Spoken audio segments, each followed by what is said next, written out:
하나님 말씀 보시겠습니다. 하나님 말씀 시편 19편 7절과 8절 말씀 보시겠습니다. 하나님 말씀은 시편 19편 7절과 8절 말씀, 신약성경 815페이지입니다.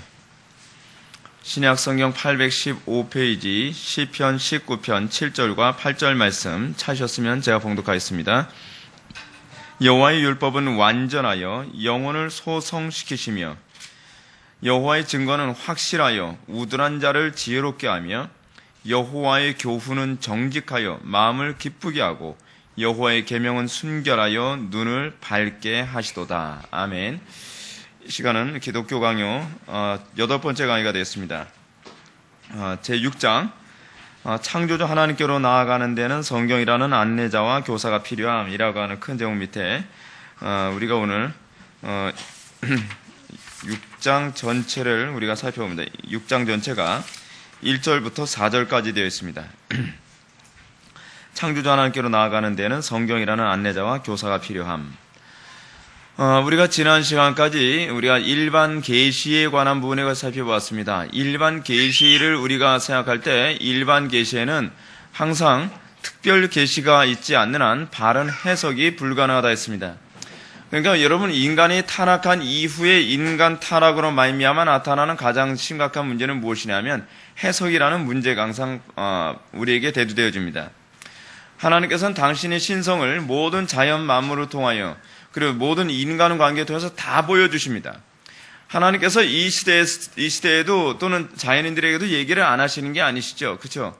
하나님께서 환경을 통해서 또는 천둥과 번개를 통해서 또는 인간관계를 통해서 또는 원수들과의 대화를 통해서 원수들이 이거 입술에서 나오는 말을 통해서 하여간 수많은 방향과 통로를 통해서 하나님께서 우리들에게 말씀하고 계시는데 우리가 깨닫지 못하죠. 깨닫지 못하기 때문에 나타나는 현상이 하나 있습니다. 그것이 뭐냐면 아무리 고난을 당해도 하나님께로 돌아가질 않아요.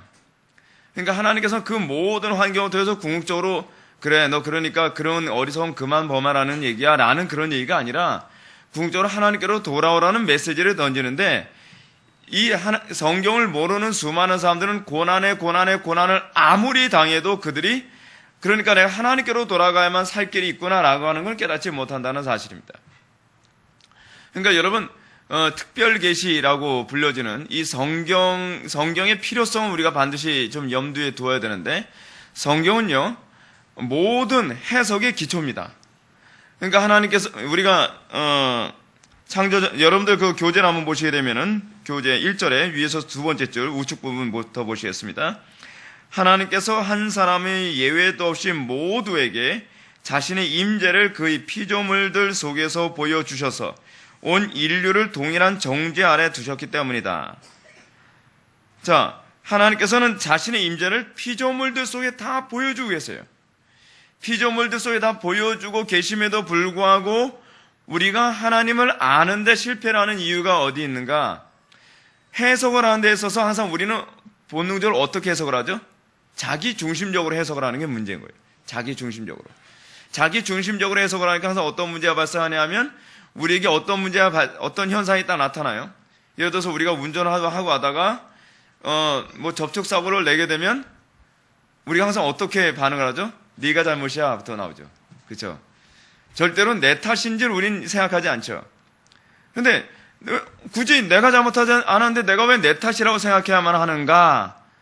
근데 우리가 이런 얘기가 나오는 이유 중에 하나가 무엇이냐면 우리는 모든 인생의 문제를 해석하는 데 있어서 자기 중심적으로 해석하고 있기 때문에 그런 거예요. 그러니까 예를 들어서 우리 흔히 나오는 얘기 있지 않습니까? 아이가 속을 새기면 어떻게 해? 이거 누구 닮아서 그런지 몰라. 이런 얘기 우리 흔히 많이 하잖아요. 그거 왜 이런 얘기가 많이 나오냐면 항상 자기 중심적으로 해석해서 그런 거예요. 그러니까 자기 편리하게, 자기가 유리하게 모든 걸 해석을 해 나가죠. 근데 자기가 유리하게 모든 걸 해석을 하다 보니까 나타나는 문제가 있어요. 뭐냐면 자신의 잘못을 찾아낼 줄은 몰라요. 있느냐? 항상 우리는 본성적으로 자기가 유리하게 해석하는 특징이 있기 때문에 그래요. 아무리 여러분 보십시오. 여러분 설교를 들으면서도 어떠냐면 설교는 특별 계시로 여러분들의 죄악에 관한 문제에 관하여 하나님의 직접적인 해석을 해주는 부분입니다. 그런데 왜 수많은 사람들이 설교를 들으면서도 회개를 잘 안 하느냐? 설교를 들으면서 이렇게 해석을 하는 거예요. 그래, 그 말이 옳기는 옳은데, 그건 목사님이 몰라서 그래. 내 삶에 이러이러한 정황 가운데 처해보면, 어쩔 수 없는 일이지. 그리고 이걸 꼭 나쁘다고 얘기해야 되나? 이걸 꼭 그 죄라고 얘기해야 돼? 라는 식으로 자꾸 내 내면에서 재해석을 하다 보니까 결국 어떻게 해요? 자기 자신이 죄인이라는 걸 깨닫지 못하는 거예요, 문제는. 근데 그것을 깨달을 수밖에 없도록 하는 주체가 계시죠. 그건 누구죠? 하나님이죠, 하나님. 그래서 내가 죄인이라는 걸 알게 되어주는 두 번의 그 케이스가 하나 있는데, 첫 번째 뭐냐면, 이 땅에 살아생전에 성령께서 우리 심령에 조명을 해주시는 방식이에요. 그 조명이 뭐라 했죠, 여러분? 조명이라는 말의 의미가 뭐라 했죠? 어두움을 밝히시는 것. 그게 조명이라고 했잖아요. 우리의 마음은 근본적으로 어둡거든요. 근본적으로 어두운데 어느 정도로 어두우냐 하면 내가 극악무도한 죄인이라는 걸 아무리 죄를 져도 내가 죄인이라는 것을 전혀 의식하지 못해요.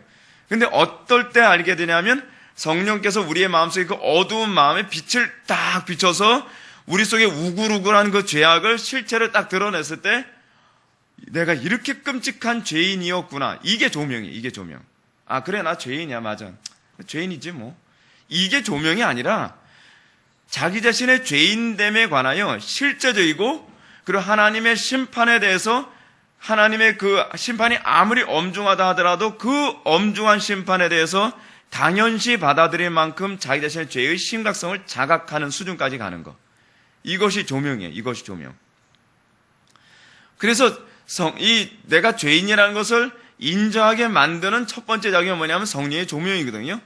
근데 두 번째가 있어요. 두 번째가 언제냐? 이거 두 번째 걸리면 큰일 나는 게 뭐냐면 하나님의 심판대 앞에서요. 하나님의 심판대 앞에서 뭐라고 해요? 우리의 입술이 우리의 죄를 다 뭐 한다고요? 자고한다라고 얘기하잖아요. 다 실토한다는 거예요. 거기서는 변명의 여지가 없어요. 하나님께서 너 이거 죄다 그러면 자기가 전혀 변명하지 못하고 인정할 수밖에 없게 되는 거예요. 그게 하나님 앞에 섰을 때의 우리의 특징이에요. 성령님도 하나님이시잖아요. 그래서 하나님이신 성령님이 우리의 죄악을 딱 조명해 주시게 되면 비로소 나의 불경건함을 통탄하고 나의 죄악됨을 통탄하고 나의 이기적임을 통탄하죠.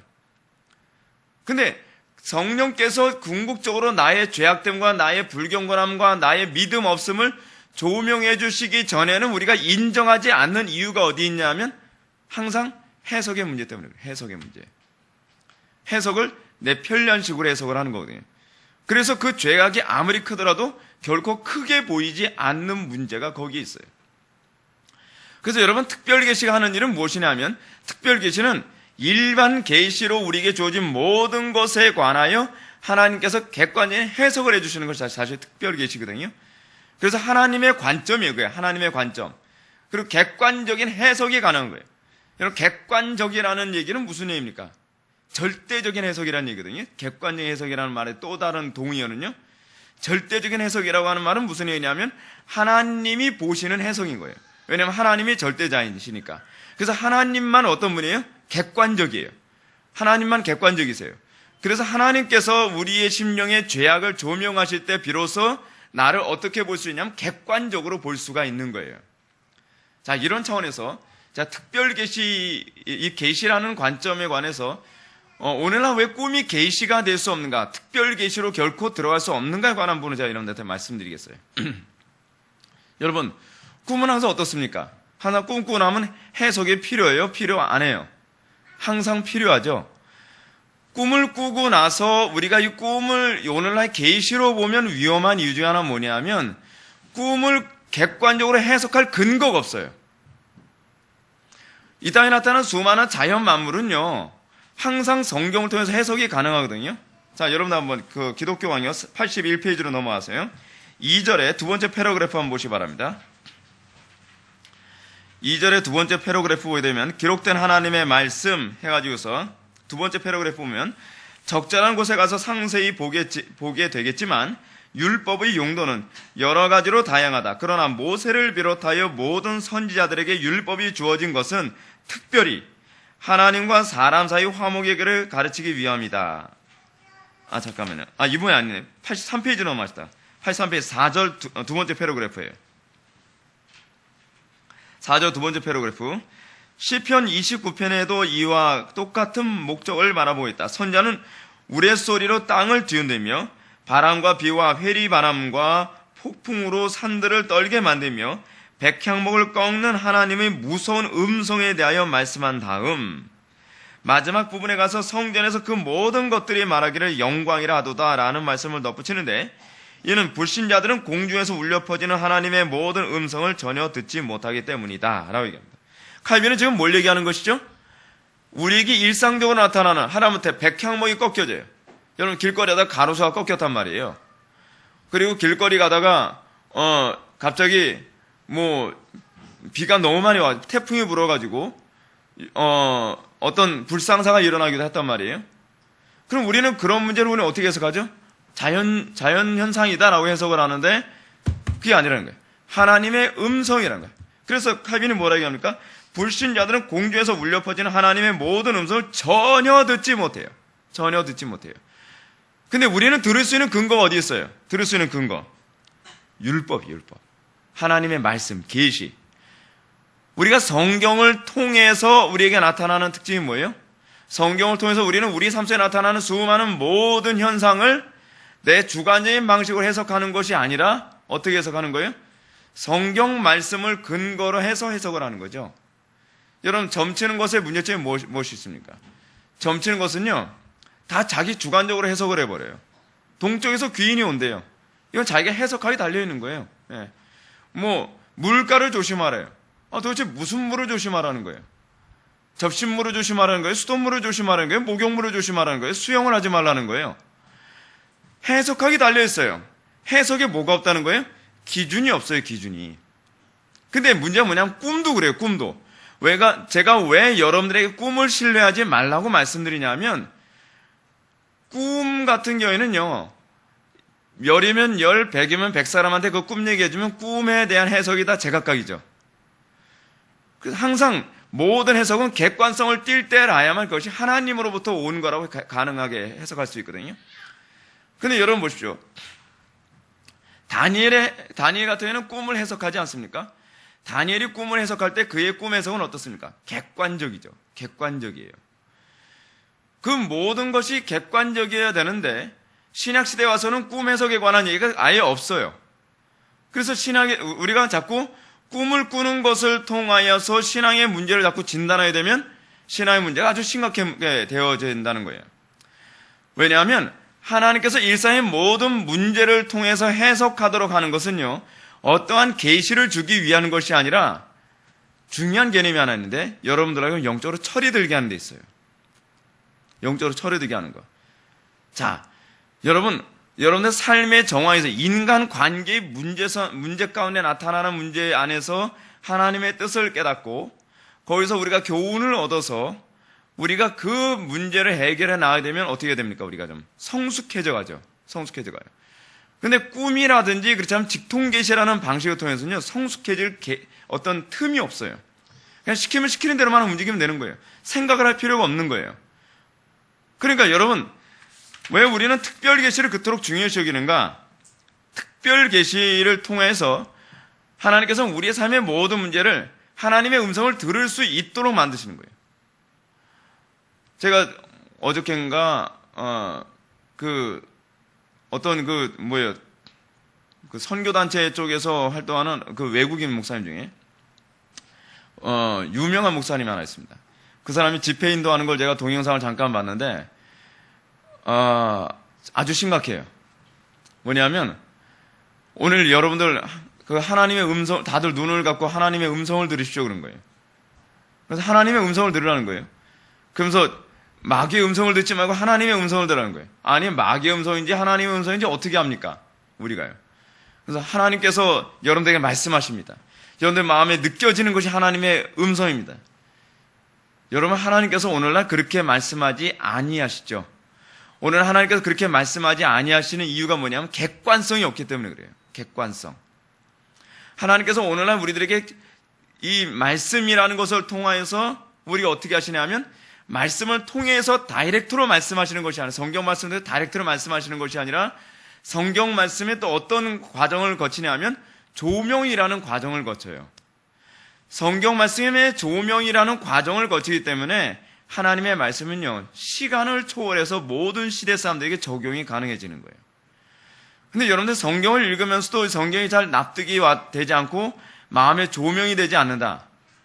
조명이 되지 않는다라고 하는 얘기는 무슨 얘기냐면 성경을 읽으면서 내 삶에 적용이 잘 안 된다는 얘기예요. 그 어플리케이션과 관련된 문제인데, 조명이 안 된다고 했을 때에 여러분들은 성경 말씀에서 깨달음도 없고 변화도 생기지가 않아요. 지식은 많이 쌓이는데 삶의 변화가 없고 내 삶에 내가 얼마나 부족한 존재이고 내가 얼마나 하나님의 은혜 없이는 살 수 없는 존재인지 전혀 깨닫지 못해요. 왜 그렇죠? 성령님의 조명하심이 없기 때문에 그래요. 그래서 우리가 항상 하나님의 말씀을 점점 더 정확하게 배우고 배우는 것으로 그치는 것이 아니라 배운 그 말씀이 여러분들의 예배 시간마다 어떻게 되냐면 조명이 되어져서 그 여러분들 삶의 여러분들의 실제의 모습이 어떤 모습인지를 드러내는 기회가 되어야 돼요. 그래서 제가 여러분한테 설교를 들으면서 오늘 어떤 지식을 얻었다라는 거로 만족감을 가지고 성경 가방 들고 집으로 가는 건 상당히 위험하다고 제가 강조하지 않습니까? 설교를 듣고 나면 여러분에게 어떤 현상이 나타나야 되느냐? 마음이 가난해져야 돼요. 여러분들이 하나님께서 나의 어떠함을 드러냈다는 것에 대한 자각이 생겨야 돼요. 예배를 마치고 나서 여러분들에게 아무런 자각이 없이 지식만 머릿속에 남는다고 한다면, 오늘날에는 지식만 머릿속에 남는 것도 대단한 일이라고 하는데 그건 대단한 일도 아니에요. 여러분들 삶 속에 하나님 앞에서 내가 얼마나 관계가 심각한 존재인지를 날마다 자각해야 된단 말이에요. 근데 우리는 어때요? 이 정도면 나는 하나님과 관계 좀 괜찮은 편이다라고 생각하잖아요. 그렇지 않단 말이에요. 하나님과의 관계에 있어서 내가 정말 심각한 존재라는 걸 날마다 깨달아가야 돼요. 왜냐하면 우리는 아무리 관계가 좋아도 하나님과의 관계는 요원한 상태이기 때문에 그래요.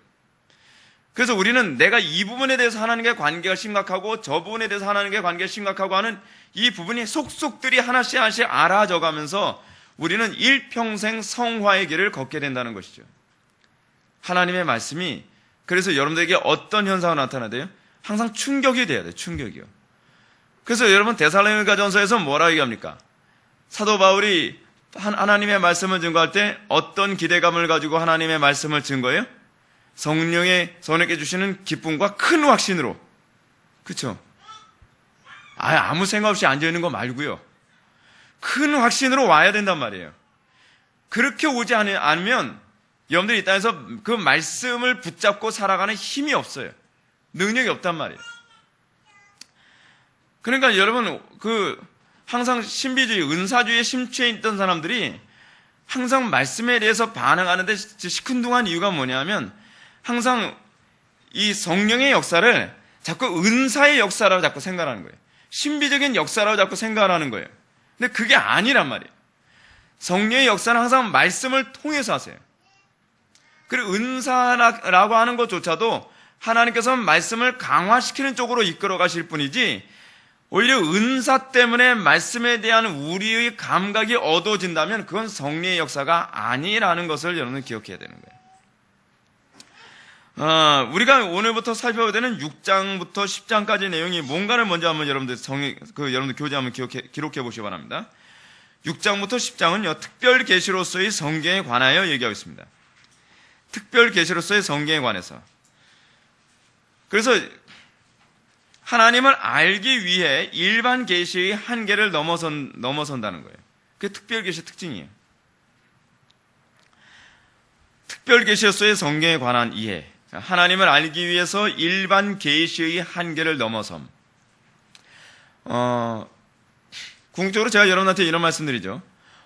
계시의 궁극적 목적이 무엇인가? 일반 계시나 특별 계시나 모든 계시를 통해서 하나님께서 궁극적으로 목표하는 바가 무엇인가를 알아야 돼요. 그것이 뭐냐면 하나님을 알아가는 거예요. 자, 근데 여러분들 여기서 주의할 부분이 하나 있어요. 우리가 특별 계시를 접하게 됐으니까 이제 일반 계시는 무시하면서 살아도 되겠죠? 아니죠. 왜 아니죠?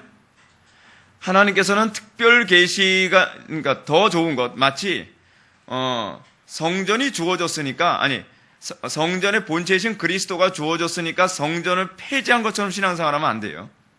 특별 계시가 주어졌으니까 일반 계시는 관계없이 사는 것이 아닙니다. 하나님께서 일반 계시보다 더 높은 일반 계시 한계를 뛰어난 특별 계시를 주어진 이유가 무엇이냐면 일반 계시를 바라보는 가운데에 하나님을 더욱더 선명히 보도록 하는 데 있어요. 이게 무슨 말인지 여러분 아시겠습니까? 중요한 개념이 이거예요. 여러분들 거듭날 때는 뭐로 거듭나죠? 특별 계시로 거듭나죠. 성경 말씀으로 거듭나죠. 근데 거듭남과 동시에 여러분들에게 어떤 현상이 나타나냐면 특별 계시를 통해서만 하나님을 알고 싶어하는 것이 아니라 삶의 모든 영역, 다시 말하면 일반 계시의 모든 영역에서 하나님의 영광을 보고 하나님을 알아가려고 하는 의지가 생기기 시작해요. 그게 특별 계시가 의도하는 바예요. 그래서 어떻게 해요? 부부 관계를 통해서 하나님을 보고 자녀들과의 관계를 통해서 하나님을 보고 그리고 이 교우들과의 교회 생활을 통해서 하나님을 보고 삶 속에서 원수들과 부딪히는 가운데서도 하나님을 보는 것. 그래서 우리가 정말 하나님을 얼마만큼 알았는가라고 하는 이 아는 것이 사실 어디에서 나타나냐면 여러분들 공부 열심히 하고 난 다음에 그래 공부 얼마나 열심히 잘했나 어디 한번 볼까? 그럼 여러분들 공부를 어느 정도 했는지 얼마나 많이 알고 있는지는 뭐로 알 수 있죠? 시험을 통해서 알 수 있죠. 테스트를 통해서. 그렇죠? 근데 여러분들 열심히 책을 딱 보고 나면 다 알고 있는 것 같잖아요. 그렇죠? 다 알고 있는 것 같은데 시험만 봤다 하면 생각하는 것 같이 점수가 안 나와요. 그거 왜 그러죠? 그것밖에 모르는 거예요. 그것밖에 모르는 거예요, 사실은. 근데 이게 여러분들의 신앙생활이에요. 여러분들이 설교를 듣고 성경을 읽고 교리를 배우고 그러면 어떻게 해요? 하나님 다 알고 있는 것 같아요. 그죠? 하나님은 나 이 정도면 다 알고 있지. 근데 여러분, 하나님께서 여러분들을 뭐 한다고요? 테스트 하신다 하잖아요. 테스트. 성경 말씀에 틀려서 하나님께서 하나님의 백성들을 이 테스트 한다고 말씀하고 계시지 않습니까? 그럼 이제 하나님께서 그런 거예요. 자, 이제 특별 계시를 배웠지. 이제 일반 계시 속에서 다음 문제는 일반 계시 속에서 하나님의 영광은 무엇일까요? 1번, 2번, 이런 식으로 나오는 거예요. 여러분들 기껏 교리 배우고 성경 배우고 다 알고 있는 것 같은데 삶 속에서 딱 부딪히면 하나님의 영광이 안 보이는 거예요. 내 생각, 내 방법대로 막 나가는 거예요. 그러면 하나님은 땡, 틀렸어, 오답.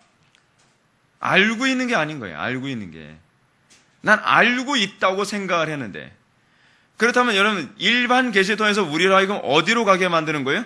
특별 계시 안에서 일반 계시 안에서 일상의 삶 속에서 특별 계시의 일치를 경험하도록 하는 거예요. 이것을 다른 말로 얘기하면 이렇게 얘기하는 거죠. 아는 것과 삶의 통일성. 아는 것을 상층부에 놓고, 언젠가 우리 이성에서의 높이 배우지 않았습니까? 이성에서의 높이에서 아는 것을 상층부에 놓고 삶이라는 것을 하층부에 놨을 때에 항상 불신자들의 딜레마가 뭐라는 거예요? 아는 것과 삶의 통일성이 없는 그 괴리감 때문에 딜레마에 빠진다는 거 아니에요? 근데 우리가 그렇게 되면 안 되죠. 만약에 우리가 그 부분에 딜레마가 생기게 되면 어떤 현상이 나타난다 그랬습니까? 이원화된 신앙생활을 하게 되어 있다는 거예요. 교회에서는 또는 성경 배울 때는 다 경건한 것 같은데 삶 속에서는 무슨 떡같이 살죠. 그렇죠? 멍멍이 떡처럼 살지 않습니까? 그거 왜 그러는 거예요? 그 성경은 뭐라 하냐면 하나님을 알고 있는 것이 아니다라고 얘기합니다. 하나님을 알고 있는 것이 아니다. 하나님을 알고 있는 것이 뭐로 나타나요? 그래서 항상 요한 1서나 야고보서에서는 뭐로 얘기하냐면 행함이 없는 믿음은 죽은 믿음이라고 얘기하는 거예요. 궁극적으로 여러분들이 하나님을 제대로 알고 있는가 모르는가는 특별 계시를 배우는 데서 나타나는 것이 아니라 일반 계시의 삶 속에서 특별 계시를 적용하여 살아가는 삶의 역량을 통해서 나타나는 거예요. 그래서 여러분들이 삶 속에서 이제 여러분들이 사도 바울이 뭐라 얘기합니까? 내가 하나님과의 관계 안에서 뭘 배워요? 일체의 비결을 배우기 시작하는 거예요. 범사에 자족하는 일체의 비결을 배우기 시작하는 거예요. 아주 이런 사람 우리는 뭐라고 얘기하죠? 우등생이라고, 우등생. 영적인 우등생. 삶 속에서 하나님의 영광을 범사에 보고 있는 거예요. 일체의 비결을 보게 되는 거죠. 근데 그 일체의 범사에 만족하는 일체의 비결을 어떻게 보느냐? 특별 계시가 없이는 가능해요? 불가능하다는 거예요. 그래서 특별 계시를 통해서 우리의 삶 속에 일반 계시가 특별 계시에 의해서 완전히 하나가 된 삶을 살도록 하는 것. 그것이 특별 계시가 주어진 목적입니다. 약간 말이 좀 복잡하긴 한데 이해하는데 저는 지장 없죠? 예, 지장 없는 줄 믿습니다. 자, 그러므로 여러분들 교재를 한번 보시게 되면 1절에 하나, 둘, 셋, 넷, 다섯, 여섯 번째 줄부터 봅시다. 그러므로 하나님께서 그의 말씀이라는 빛을 덧붙여 주셔서 그에게 그 자신을 알게 하여 구원에 이르도록 하시고, 여러분 구원에 이르도록 한다. 구원에 이르도록 한다는 것이 여러분 궁극적으로 그리스도인들에게 구원이 무엇입니까? 하나님을 아는 거죠. 하나님을 아는 것. 그래서 여러분 우리는 구원론에 관해서 우리 이렇게 얘기하지 않습니까? 우리는 이미 구원을 받았지만 아직 구원의 완성을 보지 않았죠. 이미 구원을 받았다라는 이 말을 할 때는 항상 무엇과 관련된 표현이냐면 칭의와 관련된 표현이에요. 그렇죠? 우리는 이미 하나님의 심판대 앞에서 하나님의 자녀로 인정을 받고 결코 지옥 가지 아니하며 천국으로 가게 되다. 그러니까 하나님 앞에서 우리가 의로운 자로 인정받았다는 거예요. 근데 우리는 아직 구원을 받지 못했다라고 하는 이 표현은 성화와 관련된 표현이죠.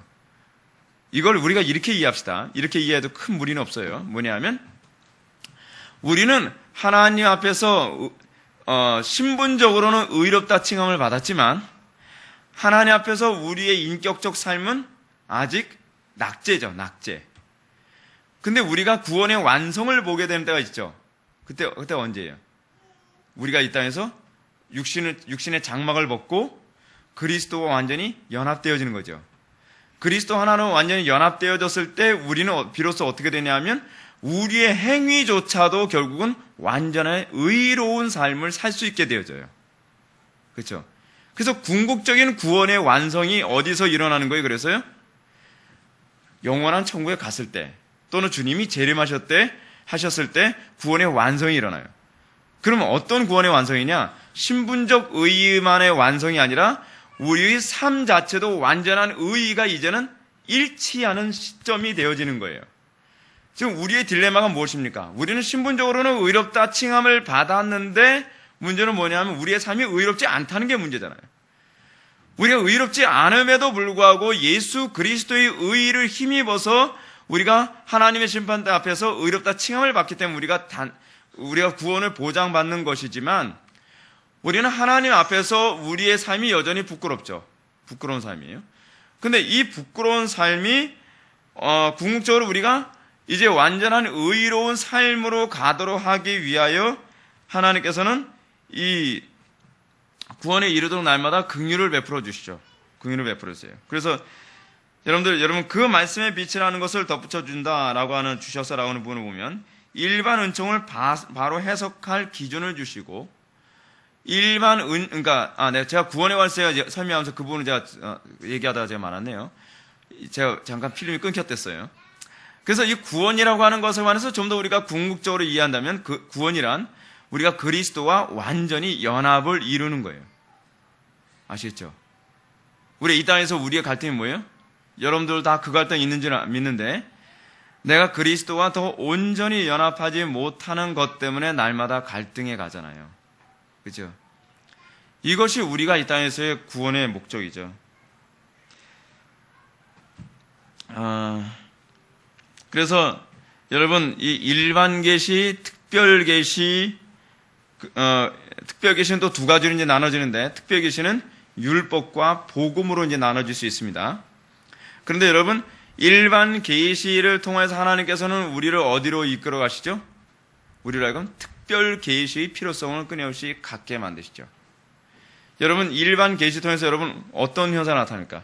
신이란 존재가 있긴 있을 거야. 막연한 이런 걸 갖게 만들죠. 그리고 이 삶 속에서 나타나는 수많은 현상. 여러분 일반 계시 중에 하나는 무엇입니까? 악인은 징벌을 받아서 감옥에 가거나 사형을 받는다라고 하는 것.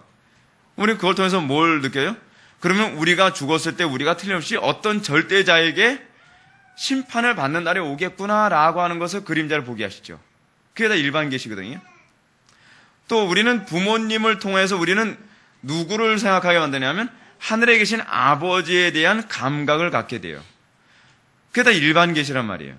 그래서 이 일반 계시는 궁극적으로 우리들한테 어디로 우리를 몰아가냐면 특별 계시의 목마름을 갖게 만드는 거예요. 그래서 사람들이 그 특별 계시에 대한 목마름 때문에 종교를 찾게 되는 거거든요. 근데 종교를 찾는데 사탄은 어떻게 해요?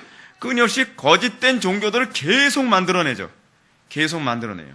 거짓된 종교를 계속 만들어내는 것뿐만 아니라 기독교, 이제 복음이 주어졌어도 복음 안에서 거짓된 복음까지 계속 만들어내는 거예요.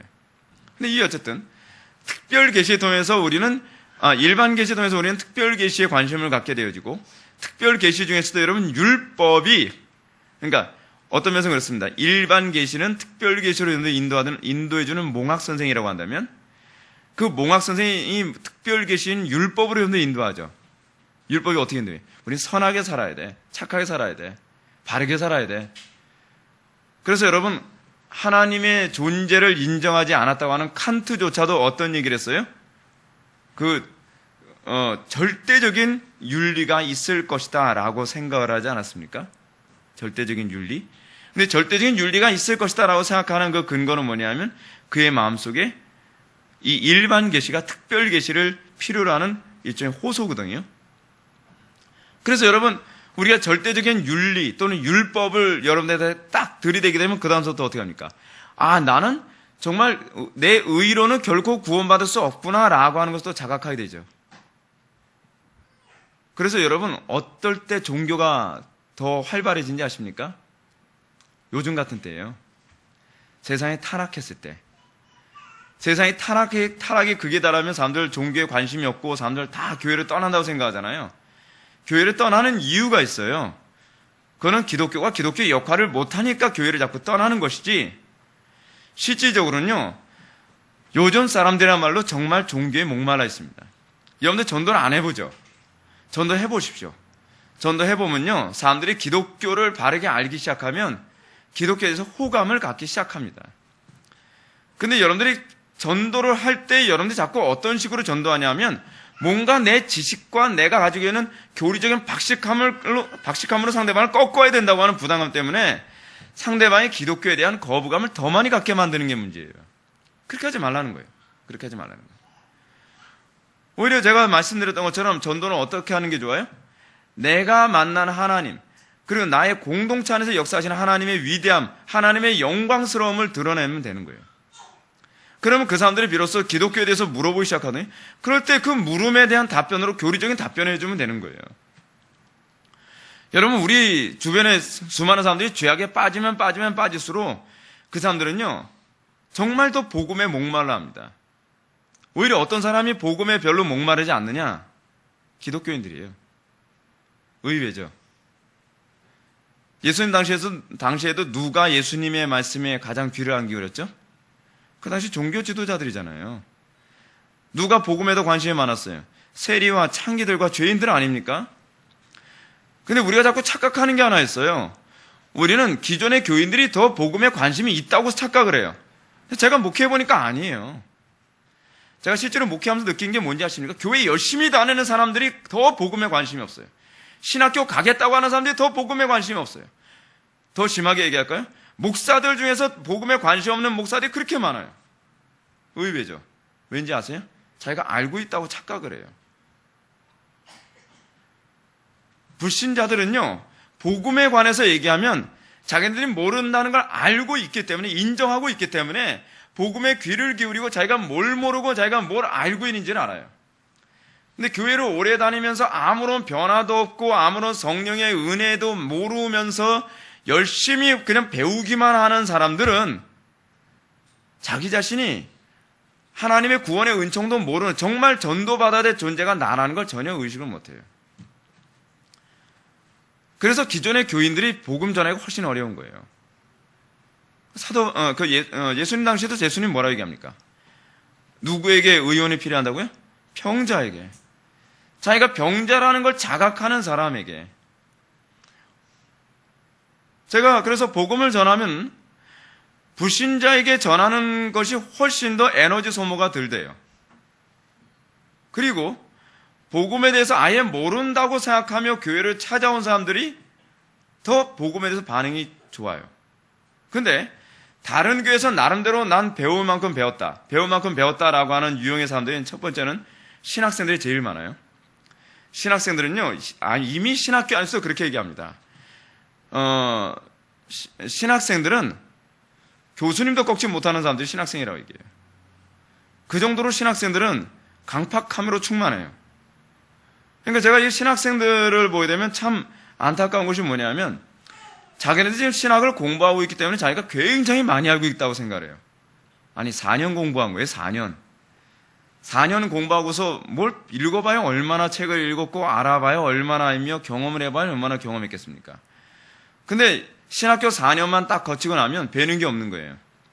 그럼 언제서부터 좀 낮아지기 시작하냐? 고생 좀 하기 시작하면 좀 낮아지기 시작하는 거예요. 실패 시작하면서 낮아지기 시작하는 거예요. 그 또 어떤 사람이 복음에 대해서 강팍하냐? 어설픈 개혁주의 추구한다고 책만 들이다 읽은 그 교인들, 그런 사람들 굉장히 위험합니다.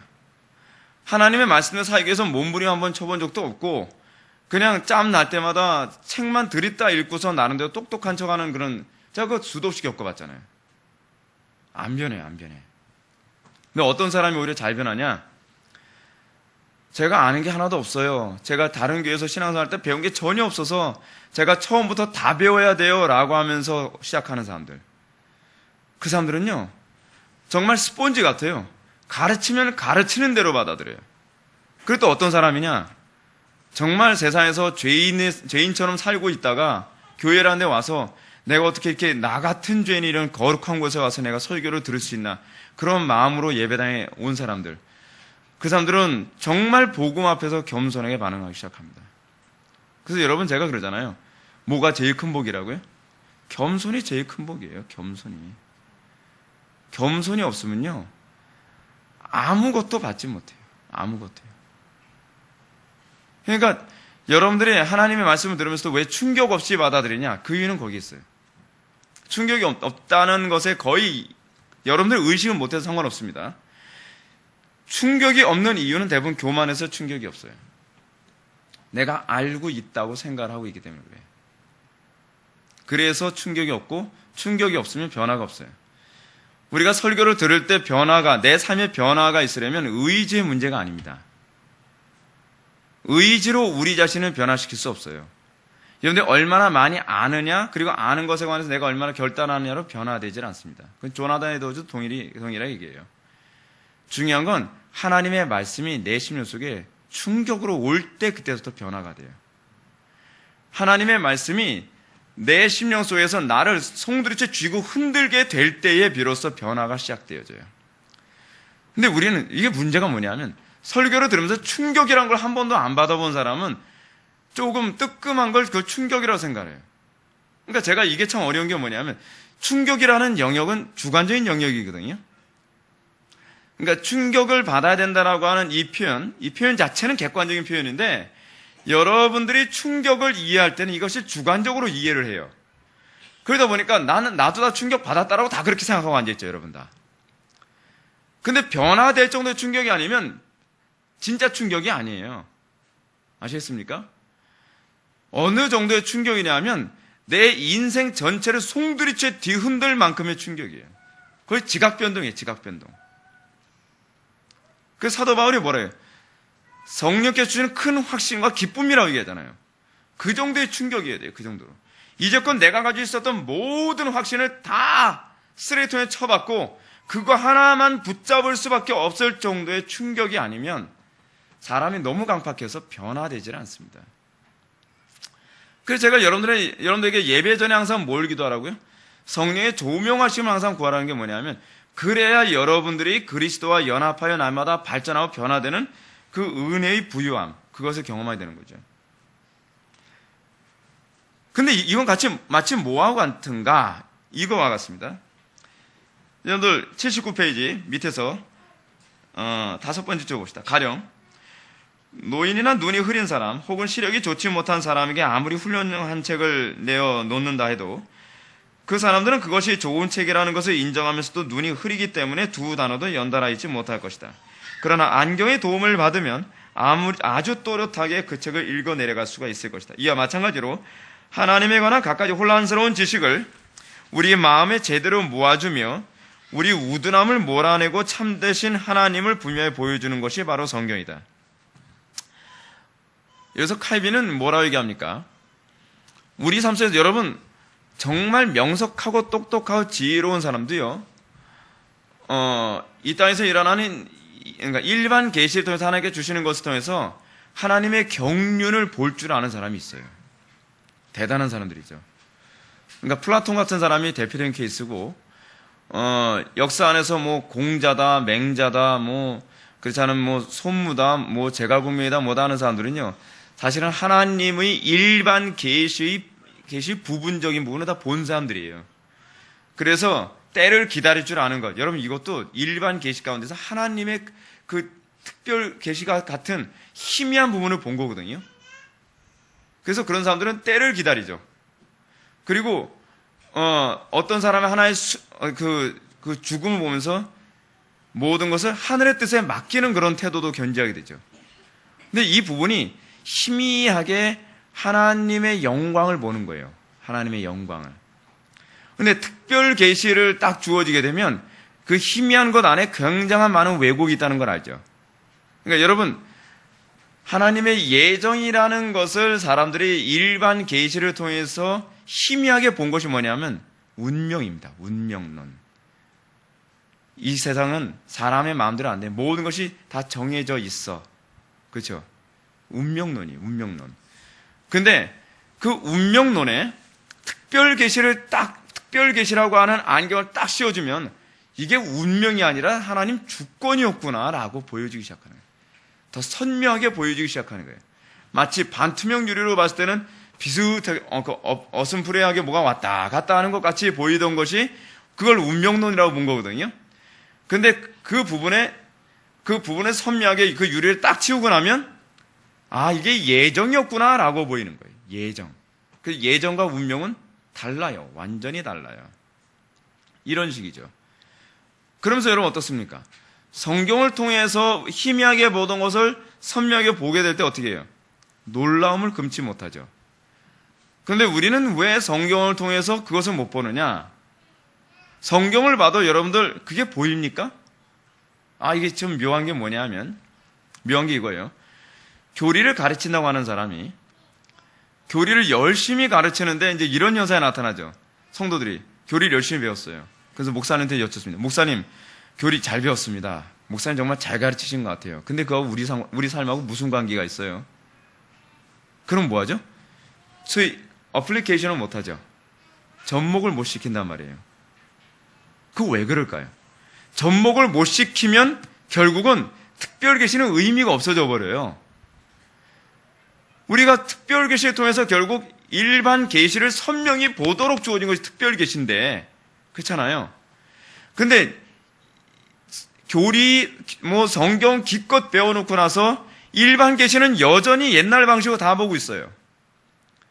여전히 운명이야, 재수가 없어서 그래, 운이 안 좋아서 그렇지, 점을 쳐봐야겠어, 이 소리가 자꾸 나오는 이유가 뭐냐면 특별 계시를 일반 계시를 볼 수 있는 안목으로 쓰는 안경이라는 것을 전혀 이해를 못하고 있는 거예요. 오늘날 소위 교리를 가르친다고 하는 교회 안에서 나타나는 문제가 거기 있어요. 그러니까 사람들이 어떻습니까? 교리를 배워도 재미가 있어요, 없어요? 재미가 없죠. 재미가 왜 없어요? 아니, 내 삶하고 아무 관계가 없는데. 교리라는 안경을 써서 재미있을 때는 어떨 때냐면 남한테 아는 체 할 때만 재미있는 거예요. 너 이거 모르지? 이거야. 근데 삶의 영역에서는 교리는 아무짝에도 쓸모없는 안경인 거예요. 마치 이런 거죠. 교리라는 안경을 딱 씌워줬어요. 교리 안경 딱 씌워줬는데 예전하고 똑같이 보이는 거예요. 그건 문제 있는 거 아닙니까? 어떤 사람이 시력이 굉장히 나쁜 사람이 있어요. 그래서 모든 게 뿌옇게 보여요. 그래서 뿌옇게 보이는데 그 사람한테 교리라는 안경을 딱 씌워줬어요. 그런데 여전히 뿌옇게 보여요. 그럼 그 안경 안 쓰는 게 더 편하지 않습니까? 그래서 사람들이 교리를 버리는 거예요. 여러분들이 교리에 관심을 안 가는 이유도 동일합니다. 교리라고 하는 안경이 여러분들의 인생의 문제를 선명하게 보여준다면 여러분들은 정말 열심히 교리를 공부할 겁니다. 삼위일체라는 교리가 여러분들 인생을 더더 선명히 보여주고, 그리고 신론, 예전론, 기독론, 교회론 이 모든 것에 안경을 딱 쓰면 점점 더 내 인생의 가정의 문제, 직장의 문제, 삶의 문제, 부부간의 문제, 자녀들의 문제, 모든 문제가 더 선명하게 보이면 어떻게 해서 정말 열심히 배우겠죠. 열심히요. 근데 문제는 뭐냐면 오늘날 우리가 교리를 배운다고 하면서도 그 교리가 여러분들의 시력 교정에 아무런 도움이 되지 않는 거예요. 그 이유가 무엇이냐? 어디 있다 그랬어요? 성령의 조명하심에 의존되지 않아서 그래요. 성령의 조명하심에 의존될 때만, 성경이라고 하는 안경은 독특해서 그 안경만 쓴다고 해서 재구시를 하는 게 아니에요. 이 성경이라는 안경의 특징이에요. 성경이라는 안경은 마치 이거와 같아요. 우리가 그 어둠캄캄한 가운데에 성경이라는 안경을 썼습니다. 그럼 여전히 어둠캄캄하죠. 그 가운데 무엇이 있어야 돼요? 빛을 딱 비춰주면 비로소 어떻게 돼요? 그 안경이 제 기능을 발휘하죠. 비로소 야, 이렇게 잘 보이는 걸. 근데 빛이 안 비춰주면 그 안경 쓰나 마나예요. 쓰나 마나. 충격이 안 돼요. 거추장스러워요. 그래서 여러분들이 성경이라는 안경 또는 교리라는 안경을 쓸 때에 항상 여러분들이 무엇을 의탁해야 되냐면 성령의 조명하심을 항상 의탁해야 돼요. 성령의 조명하심을 통해서 여러분들이 설교를 듣고, 성령의 조명하심을 통해서 여러분들이 교리를 배우고, 성령의 조명하심을 통해서 여러분들이 날마다 성경을 읽을 때 여러분들은 정말 교리를 배우는 것, 설교를 듣는 것, 성경을 읽는 것이 꿀소리처럼 나에게 느껴지는 것이죠. 삶의 모든 것에 하나님의 영광이 보이고 삶의 모든 것 가운데에 정말 놀라운 성경을 통해서 말씀하신 하나님의 음성이 들리기 시작하는 거예요. 그랬을 때 감사가 내 입에서 떨어지지 않는 거죠. 그럴 때 항상 하나님을 찬양할 수밖에 없는 거죠. 하나님을 높여드릴 수밖에 없는 거죠. 궁극적으로 여러분의 삶 속에 감사가 없고 두려움에 떨고 항상 불안에 떠는 이유가 어디에 있느냐? 성경을 통해서 보여주시는, 하나님께서 보여주시는 그 안경을 통해서 하나님의 운행하심이 안 보이는 거예요. 칼빈이 방금 뭐라고 얘기했습니까? 하나님께서 모든 피조물들과 모든 삶 속에서 항상 하나님의 임재하심을 보여준다고 그러잖아요. 근데 성경이라고 하는 안경을, 성령의 조명이라는 스포트라이트를 딱 받아서 보게 되었을 때 안 보이던 하나님의 움직임이 보이기 시작하는 거예요. 그래서 어떤 현상이 나타나니까, 야, 이것도 감사할 일이었네, 저것도 감사할 일이었네, 야, 이것도 하나님의 선하신 행위였네, 이것도 하나님의 지혜였네, 이것도 저것도, 아니 감사하지 않을 게 없네. 그것을 깨달은 것이 바로 사도 바울인 거예요. 그 사도 바울이 뭐라고 해요? 내가 범사에 자족하는 일체의 비결을 배웠다는 거예요. 그런데 내게 능력 주신 자에서 내가 모든 것을 할 수 있느니라라고 하는 것은 그 능력이라는 것이 바로 그거죠. 하나님의 운행하심이 그에게는 선명하게 보인 겁니다. 근데 어떻게 보여요? 성경을 통해서, 그리고 성령에 의해서. 그래서 우리가 항상 이 부분을 망각하면 안 되는 거예요. 80페이지 중간, 그러니까 첫 번째 패러그래프 봅시다. 중간 패러그래프예요. 아담과 노아, 아브라함 등 족장들이 이러한 도움을 받아서 불신자들과는 달리 하나님을 아는 친밀한 지식을 갖게 되었다는 것은 의심할 여지가 없는 사실이다. 무슨 지식이요? 친밀한 지식. 친밀한 지식. 그래서 여기서 칼빈이 뭘 얘기하냐면 성경에 있는 하나님에 대한 두 종류의 지식을 얘기하는데, 성경에 있는 하나님에 대한 두 종류의 지식을 그 패러그래프 세 번째 줄부터 한번 봅시다. 물론 그들이 죽음에서 벗어나 생명에 이르기 위해서는 첫째, 하나님을 창조주로서 알아야 되고, 둘째, 구속주로서도 깨닫는 것이 반드시 필요하다. 여러분, 하나님이 창조주로 아는 것만으로는 부족합니다. 그러나 여러분들은 반드시 구속주로 깨닫는 것, 여기서는 아는 것이 아니라 깨닫는 것이에요. 구속주로 깨닫는 것이 반드시 필요합니다. 그런데 하나님을 창조주로 아는 것이라는 과정을 통과하지 않고서는 하나님이 구속주라는 것을 깨달을 수가 없습니다. 그러니까 여러분, 우리가 소위 창조 과학회라고 하는 데에서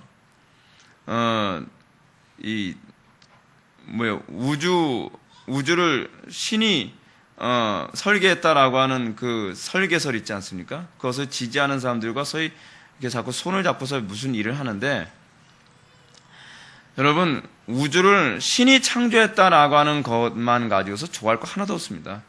그거로는 구원이 발생하지 않습니다. 그러나 그것이라고 하는 것을 통해서 그것을 인정하지 않는 사람이, 창조를 인정하지 않는 사람이 구속주에 대한 실제적 지식을 가질 수는 없습니다. 그러니까 어떤 사람은 창조적 진화론을 인정하는 사람도 있지 않습니까? 그 부분 딱 인정한다 그러면은 그 사람이 구속주를 인정한다고 믿을 가치도 없습니다. 아무리 그 사람이 말은 그렇게 한다고 하더라도. 제가 그랬죠. 여러분들이 아는 것과 실제로 여러분들 이해하고 있는 건 별개 문제라 했죠. 여러분들이 아무리 예수님이 우리의 구속주요 뭐요? 아무리 해도 소용없어요. 시험 봐야 알아요. 그 시험을 언제 봐요? 어떻게 봐요? 고난이라는 과정에서. 여러분 삶 속에 여러 가지 난관이라는 것을 통해서. 여러분들이 착한 것 같지만 어려운 문제 딱 부딪혀보면 여러분들이 얼마나 악한지 다 드러나죠. 여러분들이 여러분들이 나름대로 살아가는 것 같지만 교회가 풍비박산 날 정도로 어려움에 처해봐야 그때 비로소 그 가운데 여러분들이 어떻게 대처하냐 통해서 여러분들이 내가 정말 그리스도의 몸된 교회를 사랑하냐 사랑하지 않느냐 그때 드러나지 않습니까? 여러분 삶 속에서 내가 하나님의 영광 그러지만 사업에 어려움 당하든지 직장에서 어려움 당한다든지 삶 속에서 어려움 당해봐야 내가 진짜 하나님의 영광을 사모하는지 세상의 것을 더 사모하는지 비로소 그 실체가 드러나지 않습니까? 그래서 하나님께서 여러분들에게 어려움 주시는 거예요.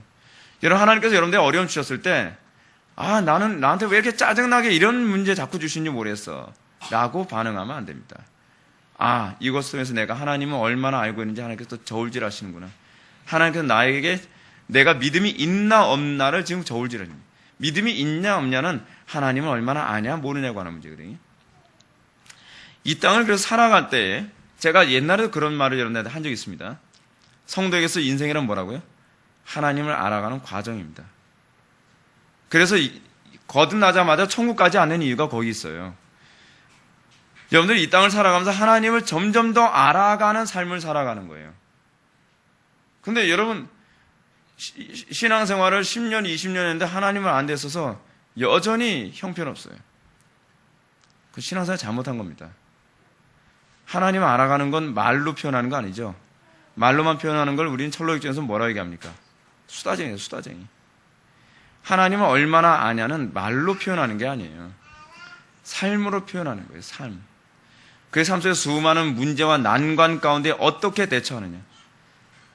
예전에 우리 교회에서 신앙생활 하다가 나갔던 분들하고 제가 많이 부딪히면서 느꼈던 분이 뭐냐면 그분들은 배울 때는 열심히 받아 적고 기록도 많이 하고 정말 외우기도 많이 하고 하시는데 정말 삶 속에서 문제가 발생하면 어떻게 하냐면 인간적 요령을 가지고서 인생을 살아가려고 해요. 예전에 우리 교회 오기 이전의 삶을 그대로 하는 거예요.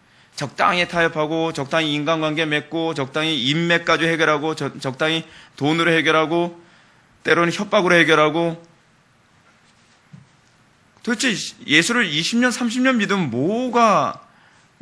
믿었다는 건 뭐로 입증합니까? 그건 예수 믿는 게 아니에요. 하나님을 전혀 모르는 거예요. 전혀 모르는 거예요. 오히려 하나님의 말씀대로 바르게 살아가는 사람 보고 어리석고 무식하다고 얘기하는 거예요. 아이고 세상 물정 너무 모르는구나. 어떻게 인생을 그렇게 살아가나. 근데 여러분 이건요 목회자들에게도 이런 사람들이 많아요.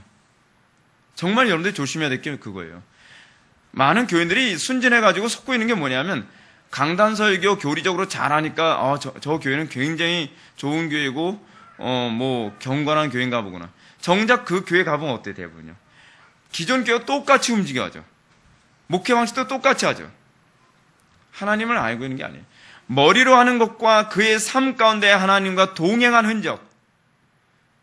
여러분 우리가 제가 오늘도 성경을 읽으면서 이 부분 다시 한번 보니까 이 부분에 대한 교리적 이해를 가지고 성경 보니까 이게 더 선명해 보인다. 뭐냐면 주님과 함께함 동행함이라는 표현이 신약에서 많이 나오잖아요. 근데 이 부분이 다 무슨 표현이라 했어요? 에덴 동산에서 하나님과 아담이 같이 동산을 거니름.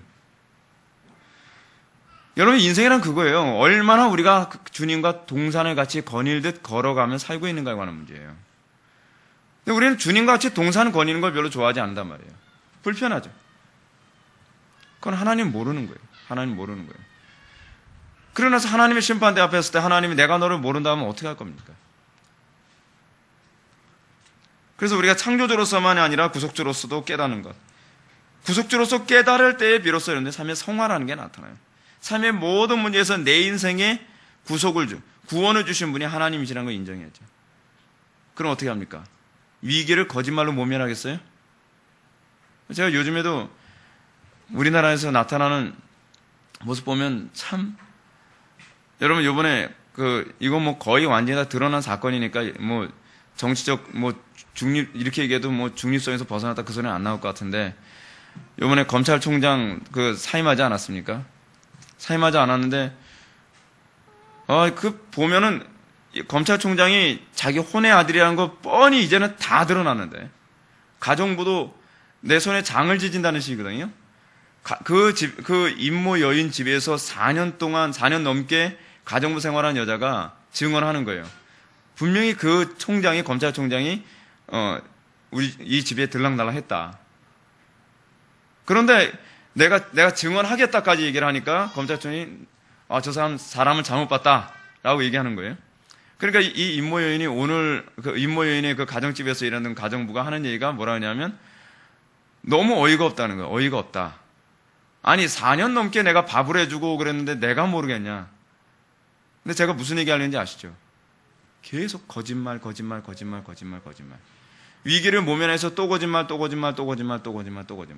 제가 지금 그분 정죄하자 얘기하는 게 아니에요. 오늘날 기독교인이 다르지 않다는 얘기 하자는 거예요, 지금요. 오늘날 우리가 하나님과 동산을 거니는 삶을 사는 존재가 기독교인이라고 얘기하면서 우리는 거짓말, 사기. 교회 안에도 이런 일이 생기면 안 되잖아요. 인위적인 방법으로 위기를 모면하고 또 다른 방법으로 위기를 모면하고 인간의 수단과 방법으로 위기를 모면하고 그분이야 예수는 안 믿는 사람이니까 그렇다 손 치지만 오늘날 기독교인들도 계속 소위 돌려막기식으로 사기치듯이 신앙생활하고 있지 않냔 말이에요. 직장에서나 가정에서나 사회생활하면서. 그건 신앙이 아니죠. 그거는 하나님이 우리의 구원자이심을 인정하지 않는 거죠. 그래서 우리가 순차적으로 볼 때 세상을 지으시고 다스리신 하나님을 깨닫는 그런 유해지식이 먼저 주어지고 그 다음에 죽은 영혼을 살리는 유일한 지식 곧 하나님을 우주의 창조주요 모든 만물의 주인이요 통치자로 인정하는 것, 이것이 이제 여러분들이 나타나야 될 구원받는 신앙의 그 순차적 지식입니다. 근데 여러분들이 조심해야 될 게 오늘날은 신학자들 중에서도 하나님의 창조를 인정하지 않은 신학자들이 많아요. 점점 많아져요. 그런 신학자들이 신학생들을 가르치고 있고 그렇게 배운 목회자들이 교인들을 가르쳐요. 그러니까 이런 얘기까지 나온다 그러지 않습니까? 어떤 창조에 관한 얘기라든지 창세기에 나오는 어떤 얘기하게 되면 야 그걸 고지고대로 다 믿냐? 목회자 입에서 요즘 그런 소리 나오는 사람들 많다 그러잖아요. 여러분 끔찍한 얘기입니다. 끔찍한 얘기. 오늘도 제가 이제 이 프랑스 쪽에서 이제 전화를 받았는데 정말 속 터지는 게 그분이 좀 흥분해가지고 저한테 전화를 하셨더라고요. 뭐냐면 다른 종교하고 연합하는 게 뭐가 잘못됐냐고. WCC 좋은 거라고 교인들한테 계속 설교하고 있다는 거예요. 그냥 종교 통합하는 거예요. 종교 통합. 근데 거기서 아예 노골적으로 목사님이 WCC 운동은 좋은 운동이다. 다른 종교하고 통합하는 것이 뭐가 나쁘냐라고 얘기하는 거예요. 그러니까 그분이 저한테 전화를 하신 게 뭐냐면 WCC가 뭐가 문제인지 구체적으로 알려달라는 거예요. 제가 다 일일이 반박을 할 수 있도록요. 여러분, 오늘날 목회자들의 수준이 점점 이렇게 심각해져 가고 있습니다. 하나님을 전혀 모르는 사람이 목회자가 돼서 교인들을 오도하고 지옥으로 인도하고 있는 거예요. 심각한 거죠. 그런 사람들 중에서는 천지창조의 인정은 할 얘기도 없죠. 예. 그래서 여러분은 80페이지 밑에서 5번째 줄 여기서 말하고자 하는 것은 다만 우리 우주의 창조주이신 하나님을 다른 온갖 거짓 신들과 구별해주는 확실한 증표들을 배우기 위해서는 반드시 성경으로 돌아가야 한다는 것이다. 예. 2절 봅시다. 여기서부터 우리가 속도를 좀 빨리 내서 보겠습니다. 여러분 2절의 두 번째 패러그래프 봅시다. 율법의 용도 봅시다. 율법의 용도는 여러 가지로 다양합니다. 그러나 모세를 비롯하여 모든 선지자들에게 율법을 주신 것은 특별히 하나님과 사람 사이의 화목의 길을 가르치기 위함이며, 그리하여 바울도 그리스도께서 율법이 마침이라고 말하는 것입니다. 여러분, 여기서 우리가 칼빈이 얘기하는 아주 독특한 부분이 이것입니다. 우리는 율법을 뭐라고 생각하죠? 도덕적으로 살아가는 것, 또는 구원받기 위해서 지켜야 될, 마지못해 지켜야만 하는 의무조항 정도로 이해하는 경우가 많이 있지 않습니까? 여기서 칼빈이 뭐라고 얘기했어요? 율법을요. 화목의 길을 가르치는 거예요. 화목의 길을. 이것만큼 좋은 표현이 없어요. 율법은 우리에게 구원받도록 주어진 것이 아닙니다. 구원은 어쩔 수 없어요. 예수 그리스도 통해서만 구원을 받아요. 율법으로 구원을 받을 수가 없어요. 그런데 구원을 받은 우리에게 우리가 하나님과 화목한 삶, 다른 표현을 하게 되면 하나님과 동산을 거니는 삶을 사는, 어떻게, 여러분 그 질문 하지 않습니까? 어떻게 해야 내가 하나님과 동산을 거니는 삶을 살 수 있나요? 라고 질문을 던진다면 우리는 어떻게 대답을 해야 돼요? 율법 지켜라죠. 율법 지켜라. 우리는 자꾸 어디 찾죠? 그러면 로넨 커니먼 같은 사람들처럼 무슨 신비적인 체험을 통해서 하나님과 동의한다고 생각하는 거죠. 뜨레스티아스다, 알파다, 그런 어떤 신비적 영성 훈련을 해야 하나님과 동의하는 것처럼 생각하지 않습니까? 여러분, 성경에서 얘기하는 하나님과 동의하는 삶이라고 하는 것은 무슨 신비한 어떤 그런 게 아니에요. 하나님과의 언약에 충실한 삶을 살아가는 거예요. 그 언약이 뭐예요? 율법이거든요. 율법. 하나님의 계명을 지켜가며 사는 거예요. 그리고 날마다 그분의 마음을 기쁘시게 해드리고 성령을 근심케 하지 않으며 살아가는 거예요. 그게 바로 율법이에요. 그런데 우리는 율법을 아직까지도 어떻게 생각해요? 구원의 조건처럼 생각하고, 또는 구원받은 사람 율법을 안 지켜도 생각하는. 여러분, 이건 굉장히 유감스러운 거죠. 오늘날 이런 부분에 대한 모습이 많이 나타나고 있다는 것이. 여러분 한번 베드로 후서 1장 10절 말씀 한번 보실까요?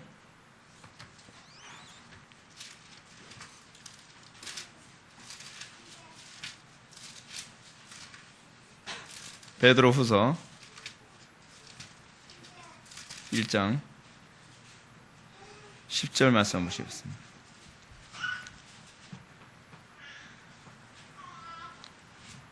윗부분은 율법에 관해서 사실은 베드로가 쭉 풀어서 얘기하는 것인데 10절부터 보면, 그러므로 형제들아 더욱 힘써 너희 부르심과 택하심을 굳게 하라.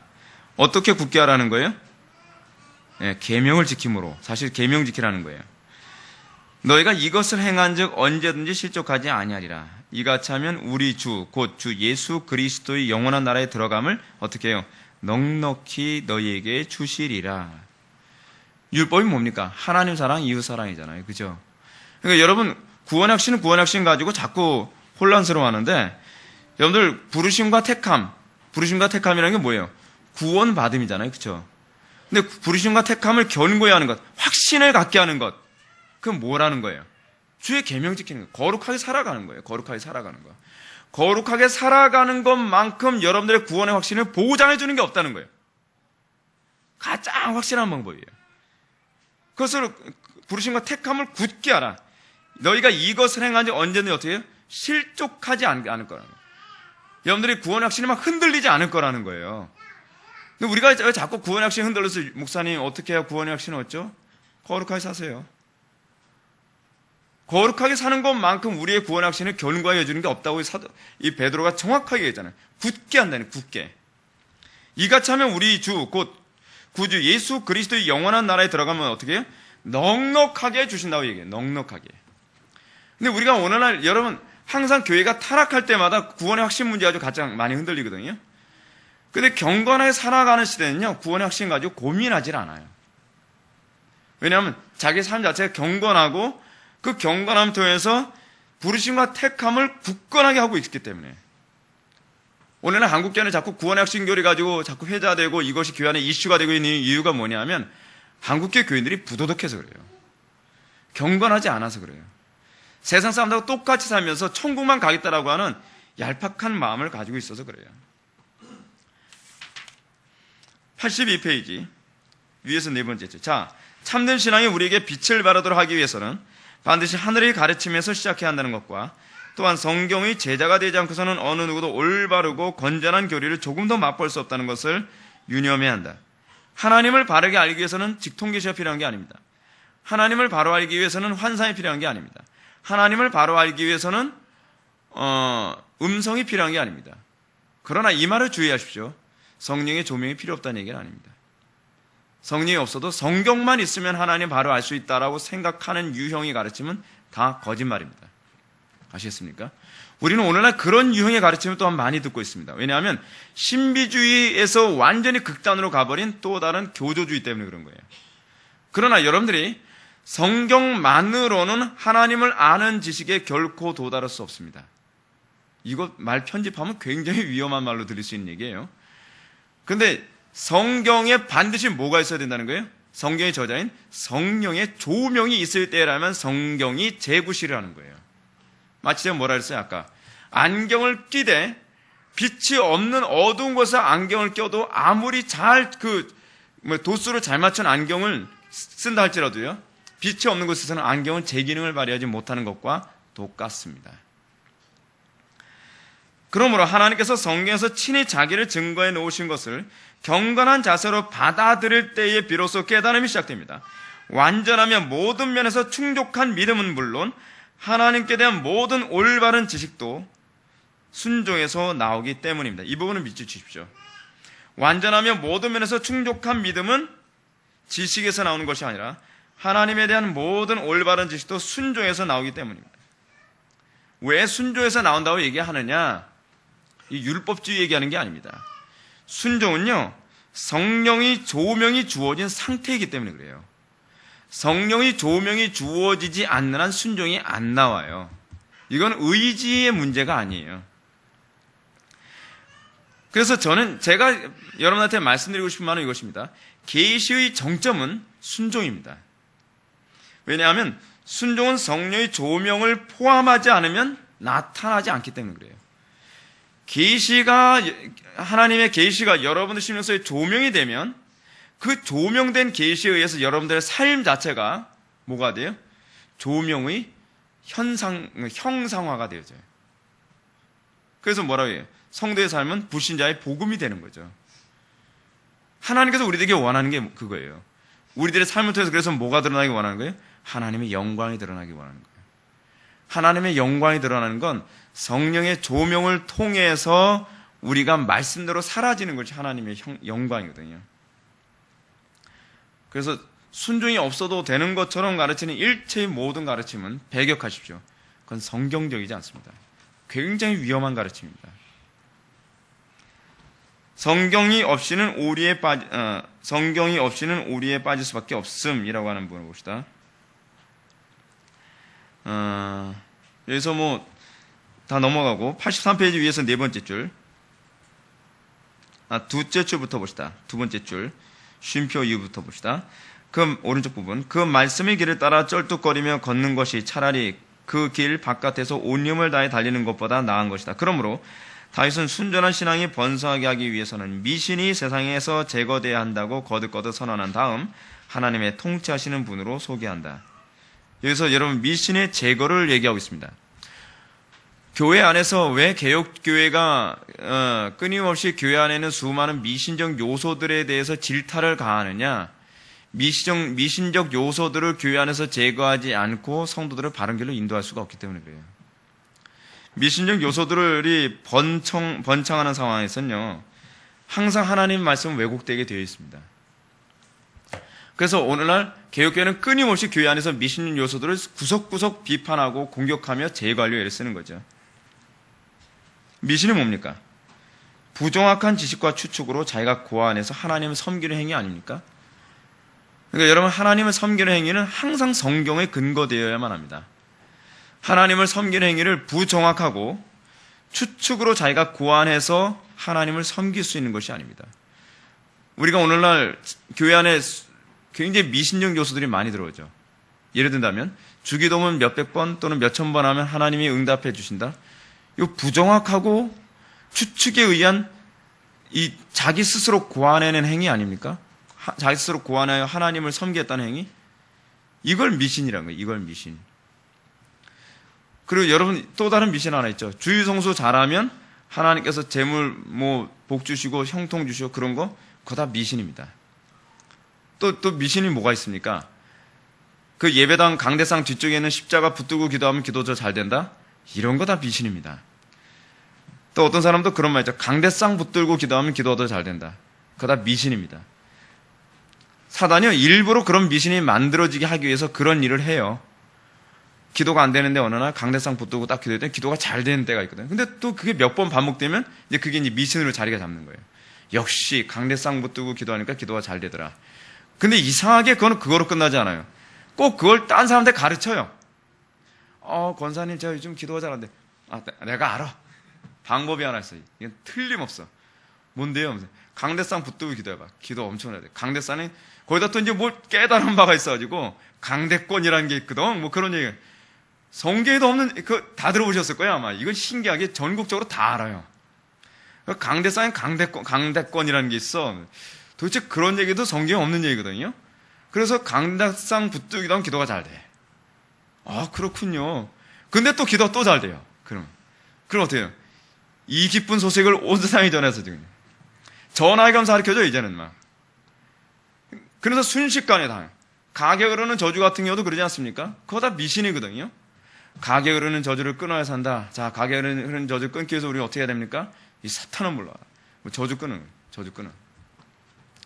근데 그게 또 뭔가 효과가 있어요. 효과가 있으니까 이게 또 확산되어져요. 그래서 여러분 너무 효과 믿으면 곤란해요. 틀림없이 성경도 성경적인 효력을 흘리게 얘기하지만 사단도 미신을 만들기 위해서 반드시 효과를 사용해요. 그래서 그래서 자꾸 이거 참 여러분들이 이게 사람들이 왜 자꾸 그렇게 되는지 모르겠는데 효과 때문에 미신이 많이 나타나니까 자꾸 개혁파 쪽에서 쓴 책들을 보면 어떤 얘기가 자꾸 나오냐면요. 체험을 아예 거의 무시하는 듯한 표현으로 책을 자꾸 써요. 체험이 중요한 것이 아니다. 말씀이 중요한 것이다. 이 말을요, 해석해서 들어야 될 부분인데, 문제는 이 말을 문자 그대로 성도들이 대부분 받아들이면서 어떻게 하냐면, 체험이 중요하지 않은 것으로 받아들이기 시작해요. 체험이 안 중요합니까? 체험이 안 중요하다 그러면 곤란합니다. 왜요? 우리의 중생도 체험이거든요. 근데 체험은 중요하지 않다라고. 체험이 중요한 것이 아니라 체험은 말씀을 통해서 나와야 된다라고 나와야 돼요. 근데 체험이 중요하지 않다라고 하면 어떤 현상이 나타나면 교조주의가 돼버리는 거예요. 교회 안에 뭐가 많아져요? 수다쟁이들만 많아지는 거예요. 수다쟁이들만. 그러니까 그래서 제가 자꾸 여러분들한테 제가 요번에도 제가 우리 그 홈페이지에다 컬럼 하나 글 썼어요. 글에다 제가 뭘 얘기했냐면 우리 선배들의 종교개혁을 할 때 우리의 선배들의 종교개혁은 소위 가톨릭에 대한 안티적 의미에서 종교개혁을 한 것이 아니라 성경의 균형을 잃은 로마 가톨릭으로부터의 종교개혁이다라고 얘기했어요. 안티적 의미에서의 종교개혁을 하게 되면요 무조건 반가톨릭으로만 가게 돼 있어요. 반가톨릭으로만 가도록 개혁을 한 사람들이 누구냐면 제세례파예요. 제세례파는 무조건 가톨릭에서는 무조건 다 틀렸다고 생각하고 정반대로만 가는 거예요. 그 정반대로 가면 또 다른 정반대로 반드시 가게 돼 있거든요. 그러다 보니까 어떤 문제가 발생해요. 계속 이 악순환되어 있잖아요. 그러니까 오늘날 이 소위 너무 체험만을 강조한 오순절 교단이나 신사도 운동 같은 은사주의자들에 대한 반작용으로 체험을 완전히 부정하는 쪽으로 가버리면 안전할 것 같죠. 안전한 게 아니에요. 그러면 체험이 없는 교조주의적 가르침에 신물을 느낀 사람들이 다시 어디로 가버려요? 교리 자체를 무시해버리고 또 다시 신비주의로 가버린단 말이에요. 이게 어느 시대는 항상 반복된 건데 지금 또 다시 그것이 반복되고 있어요. 그게 이제 심각한 문제입니다. 기억하십시오. 우리 종교개혁은 로마 가톨릭으로부터의 안티가 아닙니다. 안티적 의미에서 그리고 또 반작용에 의해서 나온 것이 종교개혁이 아닙니다. 그래서 우리 종교개혁의 특징이 뭐예요? 로마 가톨릭과 우리하고 똑같이 사도신경 고백해요. 주기도문 고백해요. 하다못해 뭐까지 같이 고백하느냐? 콘스탄티노플 종교회의에서 고백한 소위 성령은 성부와 성령은 성부뿐만 아니라 성자에게서도 나온다라고 하는 그 고백이 있잖아요. 그것까지도 공유해요. 근데 가톨릭으로부터 완전히 안티로 개혁되어져서 나간 제세례파는요, 다 부정해버려요. 성경적이고 바른 고백이거든요, 그건요. 그러니까 여러분 조심하셔야 돼요. 균형을 잃으면 안 돼요. 마치, 애기 목욕물 버리면서 목까지 버린다고요? 애기까지 다 버린다는 식이 돼버리는 거예요. 이게 좀 굉장히 심각한 문제입니다. 4절로 갑시다. 하나님의 말씀의 도움이 있어야 하나님께 이룰 수 있음. 하나님께 이름, 그러니까 우리가 하나님께 도달함이란 얘기죠. 우리가 하나님께 도달한다는 것이 뭘 의미합니까? 궁극적으로 하나님께 도달한다는 의미는 신약적 의미에서 봤을 때 결국 하나님과 화해된 관계이고, 하나님과 동행하는 관계이고, 하나님과 연합하는 관계예요. 그것이 우리가 하나님께 이른다는 거지. 하나님이 이른다는 거. 근데 그러기 위해서 어떻게 해요? 무조건 성경에 도움이 있어야 돼요. 근데 제가 항상 성경에 도움이 있어야 된다는 말씀은 항상 뭘 내포하고 있다는 거 여러분 이해해야 돼요? 성령의 조명. 그래요. 동일한 그 선지자 누구 얘기하면 다윗 얘기하는 겁니다. 다윗. 그래, 동일한 그 선지자 다윗은 하늘이 하나님의 영광을 선포하고 궁창이 그의 손으로 하신 일을 나타내는도다. 날은 날에게 말하고 밤은 밤에게 지식을 전하니. 자, 이게 다윗과 우리의 차이입니다. 우리는 날이 지나갔으니까 날이 지나갔구나. 오늘 지나갔으니까 내일이 무슨 날이니까 예를 들어서 우리가 10월 1일 국군의 날 아니었습니까? 그래서 9월 30날 내일은 국군의 날이니까 국군의 날 무슨 퍼레이드 하겠구나, 서울에서. 우리는 그 정도밖에 생각을 안 하는데 다윗은 뭘 생각해요? 날은 날에게 선포. 이게 다 언어라는 거예요. 하나님의 언어. 하나님께서 이 궁창이 그의 손으로 하신 일을 다 나타내요. 그의 손이 누구의 손이에요? 하나님의 손. 다윗은 궁창을 보면서 뭐예요? 하나님이 하신 그 손길을 보고 있는 거예요. 야, 이 같은 성령을 입은 자로 돼 우리하고 어쩌면 그렇게 다른지. 저는 눈을 4개 가지고서 보는데도 그게 잘 안 보이는데, 그렇잖아요? 우리가 정말 회개 많이 해야 되죠. 다윗의 탁월함이 거기 있는 거예요. 날은 날에게 말하고 밤은 밤에게 지식을 전하고 있어요. 우린 그렇게 전혀 안 보이잖아요. 예. 그러면서 아까 제가 읽었던 부분, 그 패러그래프 밑에서 4번째부터 먼저 봅시다. 율법이 다른 용도들도 포함시키기는 하지만 그 말씀의 전반적인 의미는 사람들로 하여금 하늘과 땅을 바라봄으로써 하나님을 찾도록 하는 일이 전혀 소용이 없기 때문에 말씀이 하나님의 자녀들의 학교가 된다는 것이다. 그래서 여러분, 말씀은요, 여러분의 인생 전체에 관한 해석서가 됩니다. 자녀들이 속을 새길 때 그냥 속 새기는 거 아니고, 부부관계에 문제 있을 때 그냥 문제 있는 거 아니고, 인생살이에 문제가 생길 때 그냥 문제가 생기는 것이 아니라 우리는 거기서 다 하나님의 음성을 들을 수 있어야 돼요. 날은 날에게 말하고 있어요. 밤은 밤에게 지식을 전하고 있어요. 근데 우리는 아무런 지식을 전혀 접하지 못하고 있죠. 목사님, 제가 요즘 사는데 인생이 되는 일이 하나도 없어요. 왜 되는 일이 없을까요? 여러분 삶 속에 그런 분이 자꾸 생길 때 여러분들의 삶의 문제를 진단해봐요. 내가 기도가 부족해서 그럴 수도 있다. 내가 하나님 앞에 어떤 경건에 문제가 있을 수도 있겠다.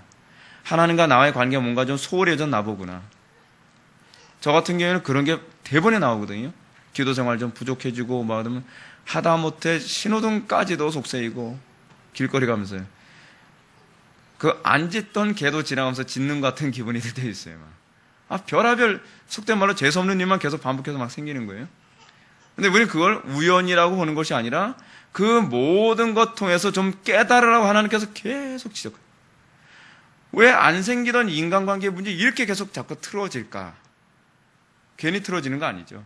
그래서 우리는 하나님의 뜻을 찾고, 그걸 뜻 찾지 못하고 하나님께서 우리에게 말씀하신 바를 이해하지 못하면 시간만 자꾸 가는 거예요. 시간만. 그래서 우리는 자꾸 이렇게 하나님, 왜 저는 이렇게 인생이 고달픕니까? 하나님께서 뭐라고 하셨어요? 야, 내가 하는 말을 네 말귀를 못 알아들으니까 그렇지.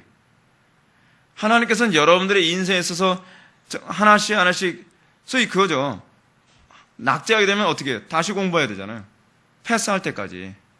그런 식이거든요. 인생이 계속 스텝 바이 스텝으로 하나님께 점점 나아가야 되는데 나아가지 못하니까 인생이 뭐라고요? 그러니까 하나님을 알아가는 과정인데 여전히 하나님을 알아가는 과정에서 시험 문제를 내면 빵점. 다시 시험을. 또 공부 다시 해. 다시 또 시험 또 빵점. 다시 공부해. 그러니까 초등학교 1학년에서 2학년, 3학년 올라가지 못하는 거예요.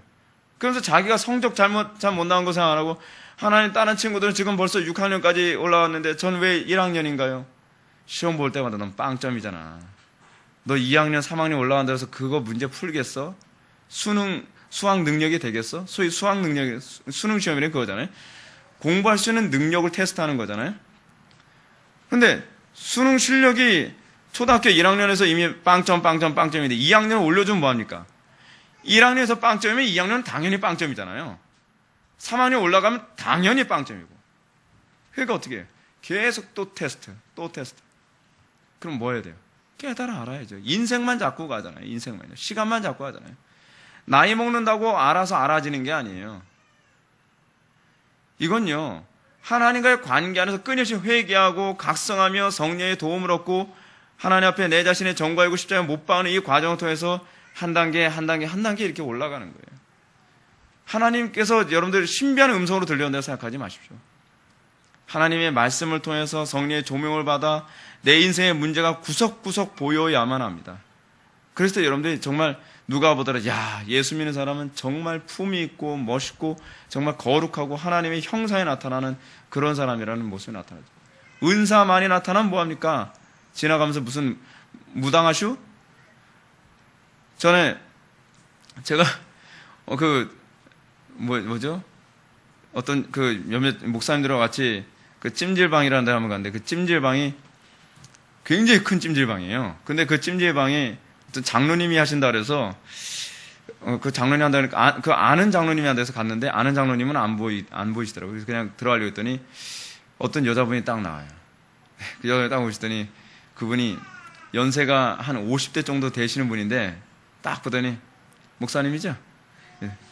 예. 맞습니다. 어떻게 아셨죠? 딱 보니까 목사님인데요. 뭐. 찜질방에 오셨죠? 예. 목사님이니까 뭐 저렴하게 해드릴게요. 우리들끼리 들어와서 그랬습니다. 야, 저분 신령하시다. 근데 왜 우리는 저분이 무당처럼 보일까? 여러분, 우리 그리스도인들의 영광은요, 뭘 잘 맞추는 데 있지 않습니다. 우린 자꾸 그런 거 가지고 자꾸 우쭐하게 좋아하거든요. 내가 뭐 능력 있는 사람처럼 보이기 원하고 내가 뭐 대단한 기사와 이적을 행하는 사람처럼 보이기 원하죠. 근데 우리가 진짜 원해야 될 게 뭔지 아세요? 하나님의 영광이 드러나서 야, 저 사람 보면 하나님을 보는 것 같아. 야, 저 사람 보면 그리스도를 보는 것 같아. 이것이 우리의 최고의 칭찬입니다. 근데 그것이 어떻게 만들어지느냐? 교회만 열심히 왔다 갔다 다닌다고 되는 것이 아니에요. 기도 많이 한다고 되는 것이 아니에요. 날마다 하나님의 말씀 앞에 우리 정과이고 십자가에 못 박음으로써 그런 말 있잖아요. 나이 40 먹으면 제가 벌써 40대가 돼버렸어요. 40 먹으면 자기 얼굴에 책임을 져야 된다 그러잖아요. 우리가 정말 하나님 앞에서 내가 예수 믿는 사람처럼 보이느냐가 문제인 거예요. 예수 믿는. 제가 그 어느 음식점에 갔더니 참 제가 기분 좋은 소리 하나 들었습니다. 어떤 소리냐면 이렇게 딱 보시더니 혹시 장로님이세요? 그러더라고요. 그래서 피자집이었거든요. 애들하고 같이. 근데 장로님이세요? 그러더라고요. 그래서 내 얼굴이 장로님으로 볼 나이는 안 보일 텐데 근데 좀 젊은 장로님처럼 보이더래요. 그래서 비슷한 쪽이에요. 제가 그랬죠. 그래서 목사입니다. 그랬더니 어머나 그렇군요. 근데 기분 좋더라고요. 적어도 장로 정도로 봐주잖아요. 예, 장로님으로. 기분 나쁩니까? 하여간 제 생각은 그래요. 제가 잘났다 그 얘기로 들었으면 죄송합니다. 근데 제가 여러분한테 말씀드리고 싶은 의도가 뭔지 아시죠? 제가 이렇게 얘기했다고 해서 정 목사님 좀 그러지 마시고 좀 이랬을 땐 좀 그냥 박수 쳐주세요. 지금 박수라는 얘기는 아니고요. 저도 얘기하면서 저도 낯뜨겁네 그냥. 근데 여러분들 제가 말씀드린 게 뭔지 아시죠? 우리 그리스도인의 영광이 뭔가 하는 거예요.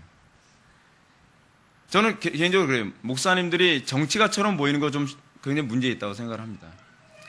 성도들이 누가 보더라도 예수 믿는 사람처럼 안 보인다면 그건 문제가 있다고 생각을 합니다. 우리는 이게 참 신기한 게 하나 있습니다. 불교 믿는 사람 있잖아요. 불교 믿는 사람들 보면 여자분들 지나가면 보살님처럼 보여요. 네. 꼭 굳이 그 불교식 그 몸빼바지 같은 거 입고 다니지 않아도 저분 보살일 것 같아.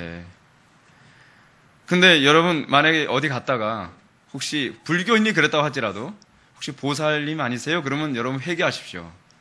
네.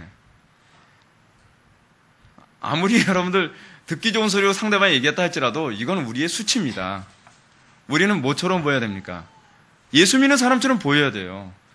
저 사람 예수 믿는 사람인가 봐. 이것이 우리가 들을 수 있는 최고의 축복인 걸 믿으시기 바랍니다. 근데 이것이 어떻게 이루어지느냐?